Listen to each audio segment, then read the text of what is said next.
Pemirsa, pemerintah Provinsi DKI Jakarta masih mengkaji penerapan pajak kendaraan listrik menyusul terbitnya peraturan Menteri Dalam Negeri yang memasukkan kendaraan listrik ke dalam objek pajak daerah. Meski demikian, Pemprov menegaskan bahwa insentif bagi kendaraan ramah lingkungan tetap menjadi pertimbangan. Melalui Kemendagri nomor 11 tahun 2026, pemerintah pusat menetapkan dasar pengenaan pajak kendaraan bermotor dan biaya balik nama kendaraan bermotor termasuk bagi kendaraan listrik. Aturan ini memberikan ruang bagi pemerintah daerah untuk menetapkan insentif berupa pembebasan atau pengurangan pajak sesuai kebijakan masing-masing daerah. Bagi Jakarta, kebijakan ini menjadi penting karena menjadi salah satu pasar terbesar kendaraan listrik, sekaligus daerah yang tengah berupaya menekan polusi udara. Pemprov DKI menyebutkan bahwa pembahasan terkait skema pajak masih berjalan. Namun berbagai insentif transportasi yang sudah berjalan di Jakarta diklaim tetap menjadi bagian dari dorongan transisi energi bersih.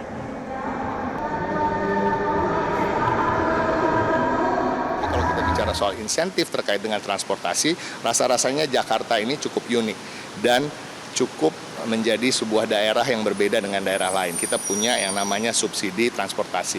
Kita bicara soal Transjakarta misalnya, yang sekarang menjadi peringkat nomor 17 di dunia sebagai alat transportasi umum terbaik nomor 17 di dunia, yang dibanderol dengan harga tarif Rp3.500. Bahkan bukan hanya untuk warga Jakarta, tapi juga untuk seluruh warga yang berkommute di Jakarta maupun Jabodetabek, yang kita tahu sekarang namanya adalah Trans Jabodetabek.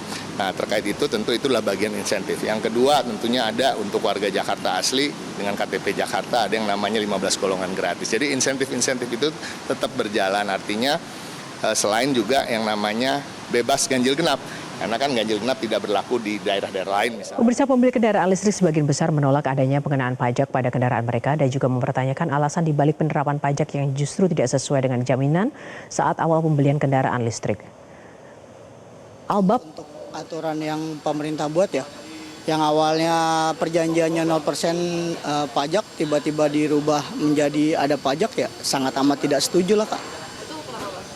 Ya kita kan tertarik pindah ke molis itu dikarenakan 0% pajak.